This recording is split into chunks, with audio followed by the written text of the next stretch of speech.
Hi, my name's Ian Salis. I'm a trichologist, which means I'm a hair and scalp expert. I've been around for about 23 years, and I'm here today to talk to you about minoxidil. And the reason why is because probably every week we have conversations with patients about minoxidil, and there's a lot of unfounded fears and misinformation, and it seems to be the same questions that come up. So I thought I would try and do this to allay some fears, and maybe you've been to see me and you can rewatch this and we can go over the same points which I would have spoken to you about at the clinic. So minoxidil is a vasodilator. It was developed to treat high blood pressure, and initially it was a hypertension medication for geriatrics. So it was commissioned for use in the 1980s. 1988 was the 2%, and then the 5% was agreed to be used by the MHRA and things like that in the 1991s, and it was approved for both men and women at a strength of 2 or 5%. So it's available as an over-the-counter solution or foam for hair loss treatments. There is topical versions and there's oral versions now, so I'm going to talk about that in a bit. Minoxidil is quite a panacea for lots of hair loss problems.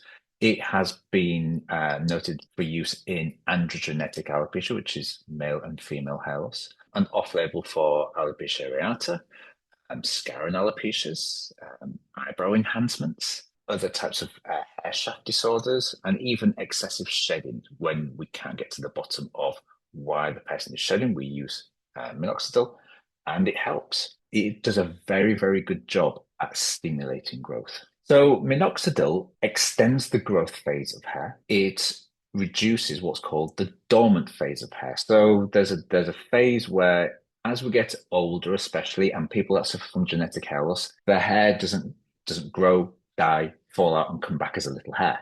What tends to happen when we get older and people that are genetically thin on the topic will grow, die, fall out, and then the bulb will wait a little bit and then maybe grow another hair. So we tend to see a diminishment in volume of hair per square centimeter. And the reason why is because each pilosebaceous unit, the things that house hairs, could grow up to 3 or 4, and they start making 1 or 2 because the other 2 or 3 hair follicles have become dormant. So that's called a kenogen phase. So minoxidil tends to help that. It shortens it and makes hair grow again. Why does it have such a bad reputation? Because of several things.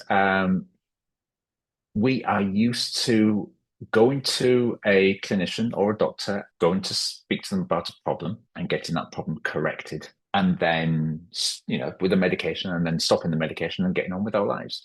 With a lot of hair loss issues, they are treatable but not curable, which means that for people who suffer from female pattern hair loss, male pattern hair loss, these are things which are going to chronically occur over your life. And you can put treatments in place to help those, but it won't cure it, which means that you are beholden to that medication for any stimulation that you see. So it's a treadmill medication. So it's a medication for life, and that tends to sort of make people go, do I really need to use this for life? And that's an important question that you have to answer yourself. People are afraid of side effects, set of side effects which are concerning with topical minoxidil, but usually the side effect profile is pretty good, in all honesty. I try and talk to my patients about a ratio of stimulation to side effects, like a XY axis. And with minoxidil, you get good stimulation and you get very few serious side effects. So it's actually a good medication to go on to compared to other ones. Online forums, lots of people, obviously, before they come and see me, or even after to reassess what I've spoke to them about, they will seek advice. And when you go onto a forum, usually you get people who are not happy with lot in life. They're not happy with the medication. They're not happy with the treatment plan. So you will get the people that minoxidil either didn't work for, or they got scared of it, or they had a side effect. You never get the thousands of people that go, well, I used minoxidil and it was fine, and now my hair's growing back and it's great. Because when we're happy about something, we tend not to sort of go into those forums and contribute. There is a difficulty. It's an echo chamber, those forums, and you can get lost in a lot of pessimistic views. All of these things are perpetuated sometimes by hair loss clinics that would rather you not use minoxidil or use minoxidil as well as another treatment that they've got. And the reason why is because minoxidil's cheap. There's no money in prescribing minoxidil because you can get it online for pennies. Well, not for pennies, but for pounds. So the PRP or the laser therapy, which these other clinics will advise you is much, much better than minoxidil. It really isn't because minoxidil is a pretty damn good, cheap, effective medication, far, far cheaper than PRP, which we receive a huge amount of money for. So, sometimes those things are a little bit edged towards cost versus benefit, and sometimes there is a cost to the clinic versus benefit. Potential side effects, like I said, is pretty good compared to many other treatments. Scalp irritation, dryness, redwood, unwanted facial hair growth, especially in women, dizziness, lightheadedness, potential for allergic reactions, and the hair growth will stop if treatment is discontinued. However, the unwanted facial hair growth thing is usually the big kicker for people. Go, oh, that I really don't want that. But female pattern hair loss is sometimes caused by hormonal disruptions, and facial hair might have been an issue to start. So those things can be countered with additional medical therapies. And we think that you're going to get hirsutism around the beard area or the face, there's things that can be put in place to help with that. Side effects have been documented pretty well over the years. And as you can see, there is a study which had about 400 people in the study. The greatest side effect that people suffered from was itching of the scalp, and that was 13%. Now, if you do suffer from itching irritation, that is a common side effect. And we just use a different shampoo to what you're using now. There is medicated shampoos to counter that. Facial hair happened in 12% of cases. And again, that's over a long period of time. But there is things that can be put in place to assist that or help that. So there are side effects. And the reason why there's side effects is because it is a medication. It has a physiological effect on the body. The dread sheds. This is one of the side effects which people are concerned about and they have read and they are the most worried about if they're starting using minoxidil. When people start using minoxidil, basically what happens is it acts as a stimulant and it starts increasing the hair activity which has been left dormant for a while. So it can push on older hairs, which are in the shedding phase. So all those shedding hairs fall out altogether over a period of about a month rather than 3 months it would have taken normally. So it feels really, really bad, but it is quite a good sign. About 10% of people suffer from this side effect but it can occur with other medications, not just minoxidil. Minoxidil tends to get the bad rap about this, but anything which causes stimulation initially may affect hairs in a shedding phase because if you've got extra stimulation, it will push those older hairs which are just about to fall out altogether. People do tend to think it's causing more hair loss, and that's the reason why people stop. And when they stop, they downgrade the hairs which were going to be growing in its place. They sort of like go, oh, well, I've got no minoxidil now, so I'm going to just sit here and grow a little bit instead of a lot. And they've already shed the hairs which would have shed over about 3 months. So they feel really, really bad for about 6, 9 months after that. And then they get onto a forum and say minoxidil is absolutely terrible because they don't understand what's happened. So the most important thing is if you start using minoxidil and you see an increasing hair fall over a short period of time, carry on using it because it's actually a good sign. It shows that something's working. So the benefits and limitations of minoxidil. Let's just go through the pros and cons. Pros are it is one of the few approved medications that work for hair loss. It is very accessible. It's effective for many patients with androgenetic alopecia and can be used for both men and women. However, it is my go-to medication for female pattern hair loss, not so much in male pattern hair loss. And the reason why is because male pattern hair loss tends to be more affected with finasteride rather than minoxidil. With female hair loss, because of the low effect of testosterone in the body, minoxidil does tend to have a greater benefit. Its limitations is considerable, but just like most medications, it requires continuous use. I would advise you get a diagnosis before its use because then you can talk to that clinician about the medication. You can make sure that you're using the right stuff. You can make sure that you're using it for the right reasons. And you can also make sure that there is a plan B if that doesn't work. Results do vary between individuals, and the effectiveness, it may reduce after prolonged use. So usually I would say that after about 12, 24 months, you're going to get all the hair that you're probably going to get with minoxidil, and after that is maintenance. There is oral forms, and they have more potential for side effects, and you do need a prescription. But it's not a permanent solution. The underlying causes of hair loss will still be there, even though you're using the medication. Here is a list of potential limitations for other treatments that you may come across. And they're exactly the same. Minoxidil isn't on its own for these limitations.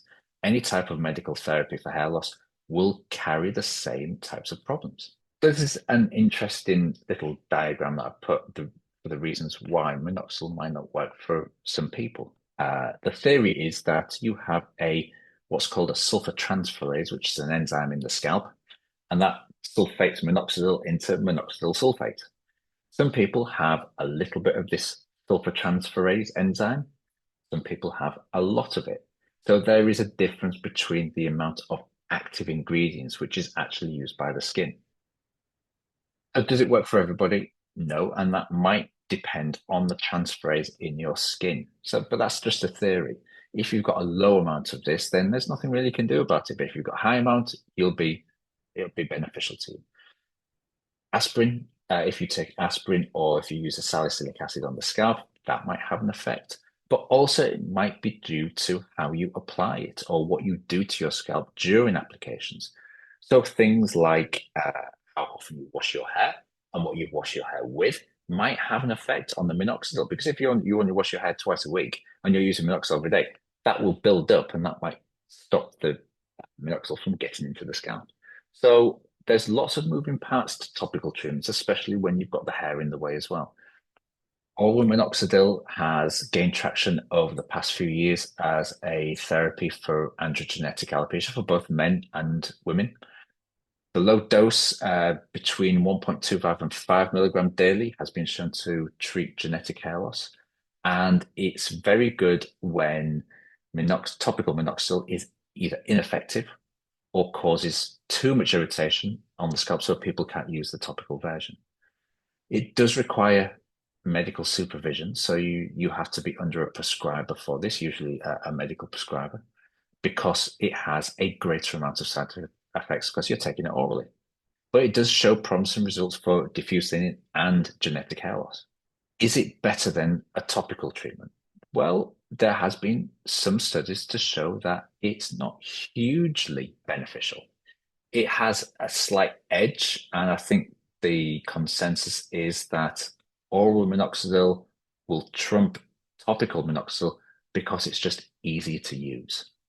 You take the tablet rather than apply it to the scalp. But if your application, your topical application is on point, if it's good, then there shouldn't be any difference between the effect of topical to the oral version. Benefits and limitations again. Oral minoxidil is really easy to use. It shows a slightly better response, again, due to bypassing the issue of the transferase, and it's not as faffy. There is a higher side effects profile. It is more expensive. It's off license, so you have to get a specialist to prescribe it, and it's not a one size fits all dose. It's not like finasteride where you take 1 milligram and 1 milligram is the given dose for hair growth. With minoxidil, it depends on the person. So you'll start on a very low dose, and then if that doesn't work, you'll be increased to a higher dose. And if that doesn't work, you'll be increased to a higher dose than that. And that might take several months, if not a year, to get to the point where you are seeing a difference in the dosage, and then probably about 6 months after that. So it's not as cut and dried as just taking a tablet and then great, my hair is going to grow back. My slide has gone a little bit funny, but it says quick mention about Minoxidil Plus. So minoxidil, the specials minoxidil, again, this is something which has happened in recent years. It is basically a topical treatment which has a base of minoxidil, but other medications have been added to that medication to help with the hair growth. And this can be things like estrogens, melatonin, finasteride, prostaglandin inhibitors, things that on their own have had scientific evidence to show that it helps with hair. But then they are mixed in with the minoxidil to make a dual therapy. And that means that usually you are attacking the hair loss in two ways. Minoxidil is an excellent stimulant, and then something like in females an estrogen that will be a local testosterone inhibitor that will prevent the miniaturization of hair. And sometimes estrogen also helps with the hair cycle as well. So there is lots of variations now.